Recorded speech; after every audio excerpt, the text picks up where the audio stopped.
Good morning, students. Welcome to online classes. Hope you all doing well these days. Stay safe, stay home.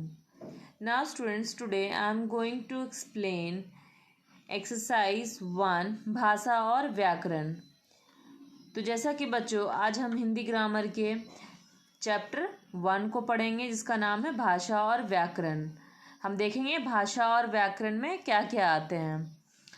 भाषा विचारों के आदान प्रदान का माध्यम है। जैसा कि बच्चों बताया जा रहा है, भाषा विचारों के आदान प्रदान का माध्यम है।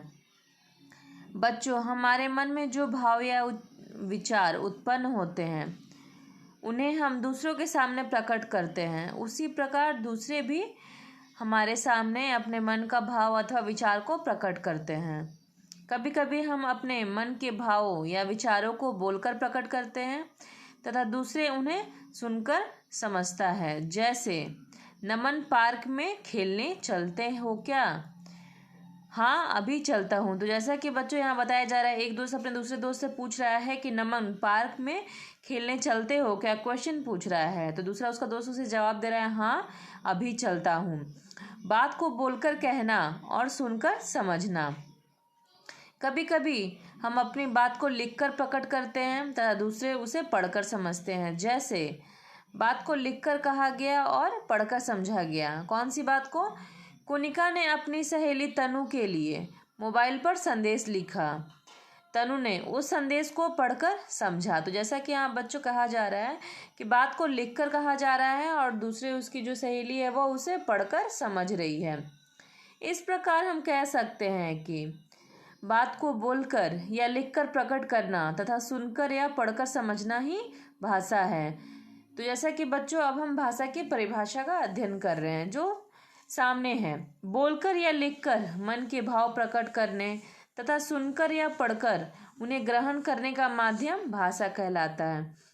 तो जैसा कि बच्चों यहाँ पे हम परिभाषा देख रहे हैं कि बोलकर या लिखकर मन के भाव को प्रकट करने तथा सुनकर या पढ़कर उसे ग्रहण करने का माध्यम भाषा कहलाता है। हम भाषा का प्रयोग निम्नलिखित 2 प्रकार से करते हैं।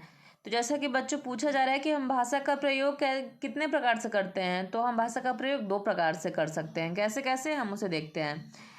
फर्स्ट है मौखिक रूप। जब 2 या 2 से अधिक व्यक्ति बोलकर अपने मन के भाव या विचारों को एक दूसरे के सामने प्रकट करते हैं तो उसे भाषा का मौखिक रूप कहते हैं। इसके उदाहरण हैं वार्तालाप, भाषण, गायन, समाचार वाचन। अब भाषा का मौखिक रूप किसे कहते हैं स्टूडेंट्स? तो जब 2 या 2 से अधिक व्यक्ति बोलकर अपने मन के भाव और विचारों को एक दूसरे के सामने प्रकट करते हैं, यह भाषा का मौखिक रूप है।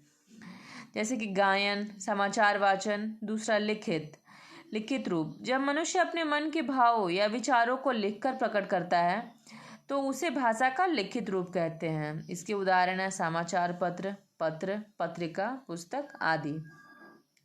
अब भाषा का लिखित रूप किसे कहते हैं स्टूडेंट्स? जब मनुष्य अपने मन के भाव या विचारों को लिखकर प्रकट करते हैं उन्हें भाषा का लिखित रूप कहते हैं। भाषा के इन 2 माध्यमों के अतिरिक्त संकेतों द्वारा भी भाव प्रकट करने का प्रयत्न किया जाता है। जैसे, भूख लगने पर बच्चा रोता है। गूंगे संकेतों द्वारा ही अपने भावों को प्रकट करने का कार्य करते हैं। ऐसे रूप को भाषा का सांकेतिक रूप कहते हैं। विद्वानों ने सांकेतिक रूप को सही मायने में भाषा नहीं माना है। व्याकरण में भाषा के लिखित रूप पर ही विचार किया जाता है। संसार में अनेक भाषाएं बोली जाती हैं। जैसे, इंग्लैंड में अंग्रेजी, जापान में जापानी, रूस में रूसी, चीन में चीनी, जर्मन में जर्मनी, नेपाल में नेपाली, श्रीलंका में सिन्हली, फ्रांस में फ्रांसीसी, कोरिया में कोरियन। भारत एक विशाल देश है। इसमें अनेक राज्य हैं जिनमें लोगों द्वारा तरह तरह की भाषाएं बोली जाती हैं। भारतीय संविधान द्वारा 22 भाषाओं को मान्यता दी गई है, जो कि निम्न हैं: असमिया, बांग्ला, बोडो, डोगरी, गुजराती, हिंदी, कन्नड़, कश्मीरी, कोंकणी, मैथिली, मलयालम, मणिपुरी इत्यादि। आगे कुछ भाषाएं निम्न हैं बच्चों: मराठी, नेपाली, उर्दू, उड़िया, पंजाबी, संस्कृत, संथाली, सिंधी, तमिल, तेलुगु। हिंदी हमारी राजभाषा है। हमारी राजभाषा का नाम क्या है बच्चों? हिंदी हमारी राजभाषा है।